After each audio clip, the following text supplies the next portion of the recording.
Welcome to AlexGs Aquarium, everybody. Today we're going to be talking about sand.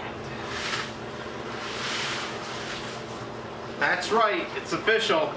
There's now sand in my 480-gallon tank. I got 440 pounds of sand for the 480-gallon tank because I want to put about 2 inches of sand roughly in this tank.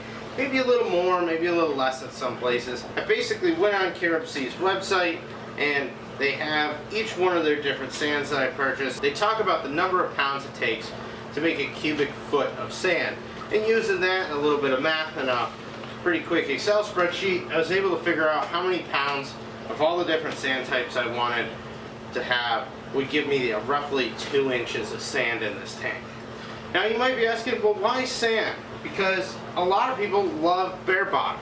Well, I think bare bottom's interesting, and I have a 720-gallon next door that's going to be bare bottom for little different reasons than this one. The big thing I like about sand is you get all that microfauna growing in it. It's a good bacteria bed. I'm not doing a deep sand bed. I've done those in the past, and while I could keep that and maintain it, I wanted to have something that if I wanted to clean it and disturb it a little bit more, it shouldn't be as detrimental to the tank.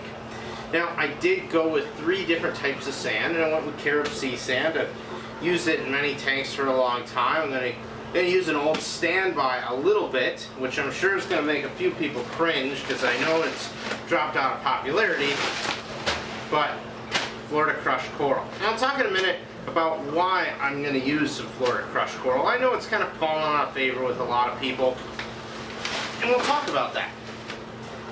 The other one I went with was Aragamax Select. This is 30-pound bags. This is a much finer sand. It's into like a 0.5 millimeter to millimeter range, and don't quote me on this. I'll put it all in the description of the video on what the size ranges are for these sands. I apologize. I just don't have them memorized. And finally, I went with the special grade from CaribSea. And this is a little bit bigger grain size. It's not terribly small. It's a little bit bigger than the Select, which if you like really fine sands, the Select's usually about as fine as I like to go. It doesn't allow a lot of detritus to penetrate it, but it is not going to stand up all that great to flow if you have real heavy flow. Of course, that is one of the big reasons why I chose multiple different grain types of sand. High water flow in aquariums, of course, can have a lot of detrimental effects on sand if it's not the proper grain size. And one of the big things is you have to look at what kind of water flow you're going to have in your tank. Now, I have a relatively shallow tank, it only being 24 inches deep for my reef, but it is 8 feet long and 4 feet wide, which means that even the stronger power heads are going to be spreading out their water flow a little bit more. But still, there's going to be a lot of flow in here, and I need to have sand that's not going to just get blown around and turn this thing into a giant sandstorm. That's why I chose 3 different types of sand. And I'm going to mix them all together. I'm not just going to dump one bag in each area. I am going to kind of separate it out a little bit to mix them up in a little different fashion. But the main idea is I want to mix the grain sizes together. And that's for a couple of reasons. One, the reason for the small sand, of course, is I want to be able to try and fill those gaps between some of these larger grades of sand. It'll help to block a little bit more detritus going through it. And, of course, any kind of sand-sifting animals like sea cucumbers and sand-sifting starfish be able to navigate it just fine. The special grade I've used before, it's a little bit better at handling some flow, and I know that going to the crushed coral in some areas is just going to stand up a lot better to some higher flow areas. Now, honestly, until I get water flow in these tanks, I really can't judge for sure how everything's going to be. But I kind of like that mixed grain look. I like to see different grain sizes of sand. You know, if you go snorkeling or scuba diving in the ocean, I mean, I can't say I've done scuba diving because I've only done snorkeling, but I notice in areas of high flow and tidal areas where you got a lot of waves crashing in, you'll see these, you know, piles of heavier shells and sand, and then areas where it's super fine. So I think that effect might eventually kind of happen here as higher water flow areas on this side of the tank tend to get some of the smaller grains migrating out of there with the water flow, whereas heavier stuff stays behind. But I want to mix it up. I'm going to concentrate the crushed coral on this end of the tank a little bit more as opposed to this end, which is going to be more of an LPS garden area. And I really want to make sure though that, you know, the crushed coral, I don't just have a pile of crushed coral. I want to fill it in with these other grades to prevent detritus buildup. I think of one of the reasons that, you know, the crushed coral really kind of fell out of favor was really because in a lot of ways it does have some problems as far as it's a detritus trap. And if you just use all crushed coral, it's really easy for these larger grains for stuff to get in there and for it to get really dirty.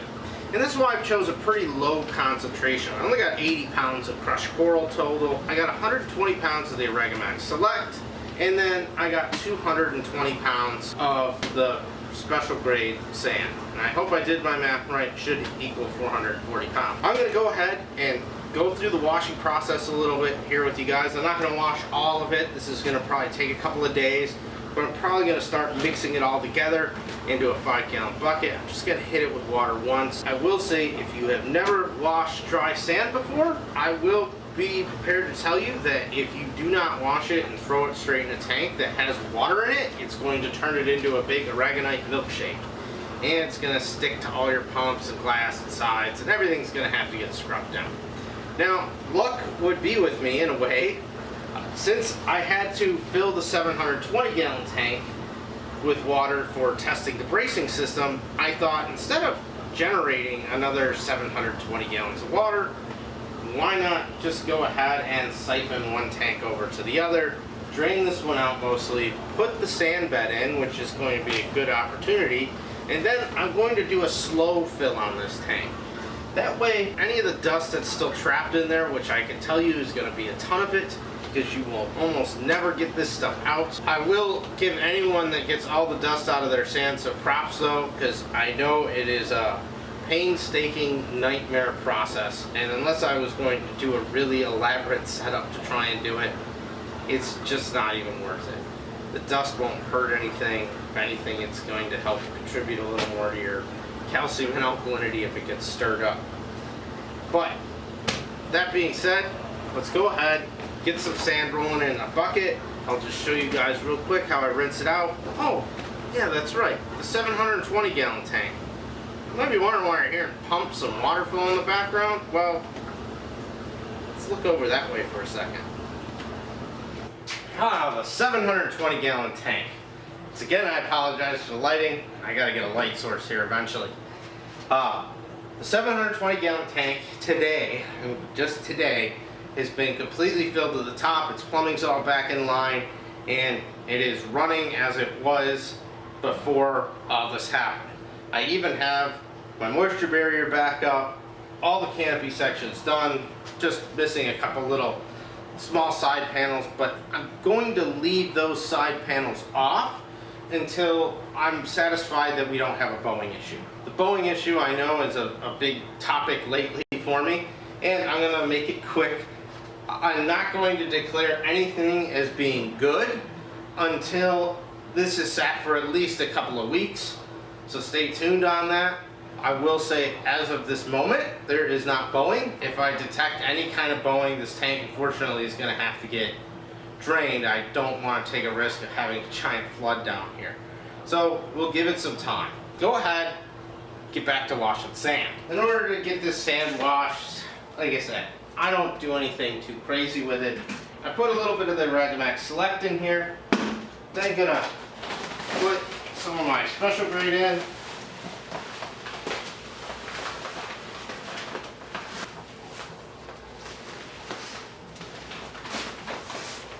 Alright. And then a little bit of crushed coral.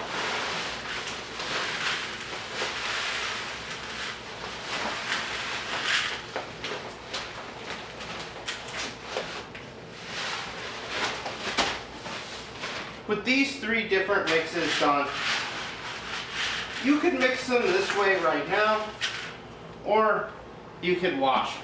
Now, I will caution everybody that does this, I got this 5-gallon bucket about halfway full, so there's a good 10-15 pounds of sand in here. Just remember that when you wash this, it's going to take all that water up, it's going to get heavy, you're You're gonna have to do some tipping with it to try and drain it a little bit. Be careful, don't overfill it. You might not be able to pick it up and easily get it in the tank. You don't wanna hit your tank glass or a center brace or your aquascape with it, so just be cautious of that. Let me go ahead and get this over to the sink, do a rinse with this, and then we'll get it in the tank.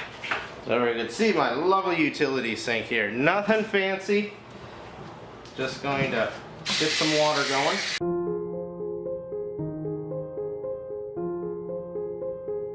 You can probably see here, it's a lovely, lovely Aragonite milkshake in here. Now, I will state, you're never gonna get all this dust out. There are ways to do it. I don't think that it's worth the effort though. Just gonna go ahead now.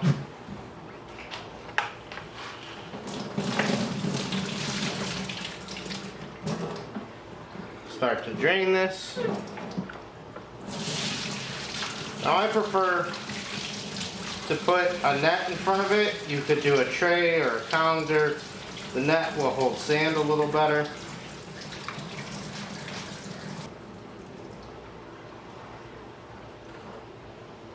And it's not uncommon with this stuff. You're gonna see some little bits of wood. That's not uncommon.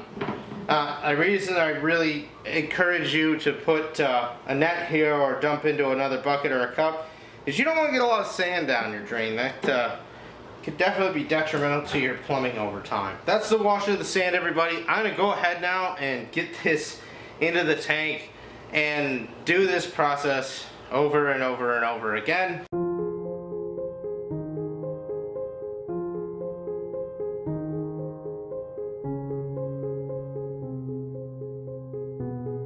Okay, I'm beat. All 440 pounds are in the 480 gallon tank. Spread it out as evenly as I could. I did have a little bit of water running in periodically, but I kind of shut it off. I tried to mix everything up as proportionally as I could, keeping a lot more of the Aragamax sand over here, just so that it will be in a lower flow area and a little bit more of the crushed coral here. I can't really get a good visual on it yet. I can kind of look down and just see it. Right now it actually looks pretty nice just seeing it all mixed together. But now the final challenge has got to be done with this, and that's filling this tank. Now, if you do have sand going into a tank, if it's already a full tank, I would really strongly consider something like an Aragamax Live that is really washed well and also has the bacteria in it. You could just dump it in and it'll just make the water a little bit cloudy. It's not going to turn it into a big Aragonite milkshake, which I can tell you right now, as I fill this, it is going to remain cloudy. It's just the fact here, I did clean the sand. I didn't clean it forever.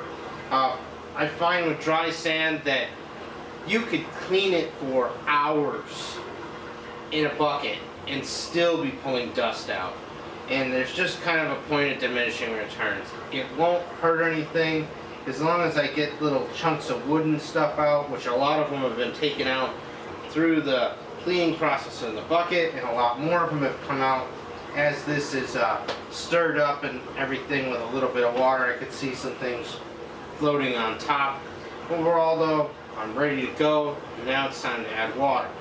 Now, adding water to the tank is something you got to be a little careful with when you have this much sand in here and you know that there's a lot of dust in it. I don't recommend just turning on the return pump full blast. In fact, what I tend to recommend that people do, there's a couple of things. One, if you have a big enough tank and a big enough area, you can put a clean 5-gallon bucket in the tank and turn the water on into that and have it kind of slowly overflow onto the sand.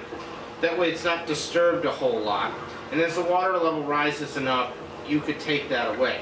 The method I'm going to use is I just took one of my pieces of rock and put it under the return, and then I took the 90-degree angle off the return and just get the water trickle straight down onto it. Go ahead and move the camera over there so you guys can see what I'm talking about. So you can see I just moved a rock here, put it on top of the sand, that way it's not getting disturbed by much. And now we're just going to turn the water on a bit.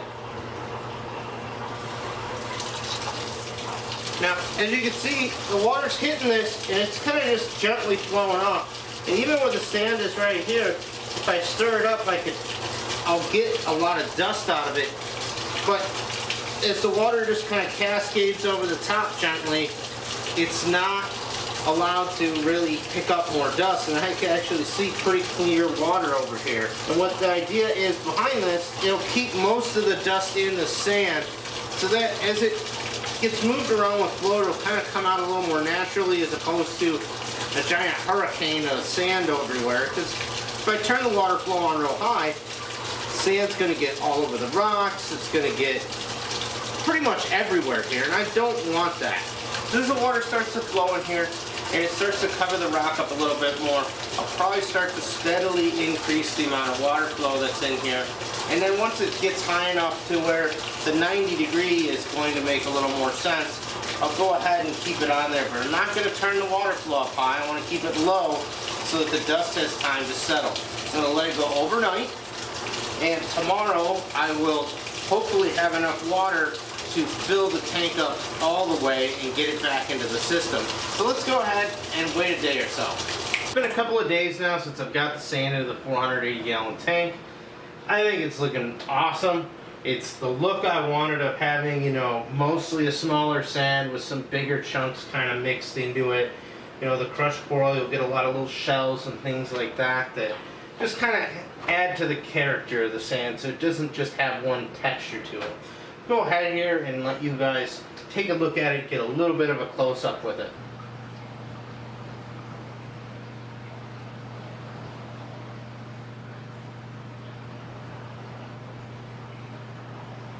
The close-up view of the sand, I just want to give everyone a little bit of an idea of what I'm seeing with sand. Now, keep in mind that until I really get a lot of water flow going on in this tank, I'm really not going to see a whole lot of movement in the sand. Right now, I have the return kind of blasting across and getting into this area, and every now and then you could see a tiny grain of sand move. But I'm planning to have a whole lot more water flow in here, which is why I plan to head a little bit to try and have large and smaller sizes of sand to try and keep it all together, or at least allow heavier stuff to remain in high flow areas. That's really what I want to talk about on this week's video. The next thing I plan to start working on though is I want to get the covers for the 265 gallon completed. I want to finish up the protein skimmer a little bit more. There's a couple little things that have come up with it that I need to address before I am able to get it fully online.